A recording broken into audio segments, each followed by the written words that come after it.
வணக்கம் ஃப்ரெண்ட். இன்னைக்கு மார்னிங் பிரேக்ஃபாஸ்ட்டுக்கு ஒரு சன்னா மசாலா ஒன்று ரெடி பண்ணியிருந்தேன். சன்னா மசாலாவுக்கு சோம்பு, ஜீரகம், தேங்காய், முந்திரி பருப்பு, தக்காளி, வெங்காயம்,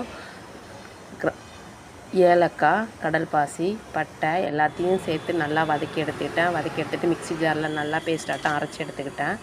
தாளிக்கிறதுக்கு பட்டை, கிராம்பு, பிரிஞ்சி இலை எல்லாம் போட்டு தாளிச்சிட்டு பெரிய வெங்காயம், பச்சை மிளகாய், இஞ்சி பூண்டு பேஸ்ட்டு எல்லாத்தையும் நல்லா வதக்கிக்கிட்டேன். வாசனை போகிற அளவுக்கு தேவையான அளவு உப்பு சேர்த்துக்கிட்டேன். கொஞ்சம் மஞ்சத்தூள் ஆட் பண்ணிக்கிட்டேன். 2 ஸ்பூனு மிளகாத்தூள், 1/2 ஸ்பூன் மல்லித்தூள், 1/2 ஸ்பூனு கரம் மசாலா சேர்த்துக்கிட்டேன். கொண்டக்கடலை வேக வச்சு எடுத்து வச்சுருக்கேன். அந்த வேக வச்ச கொண்டக்கடலை தண்ணியே போதும், மேற்கொண்டு தண்ணி ஆட் பண்ண தேவையில்ல. ஆனால் சிம்லேயே, ஹை ஃப்ளேமில் வைக்காமல் சிம்லேயே வச்சு கொதிக்க விடணும். அப்போ தான் டேஸ்ட்டு சூப்பராக இருக்கும். எங்கள் டேஸ்ட்டு நல்லா இருந்துச்சு. நீங்களும் ட்ரை பண்ணி பாருங்கள். லாஸ்ட்டாக கொத்தமல்லி தழை தூவி இறக்கணும்.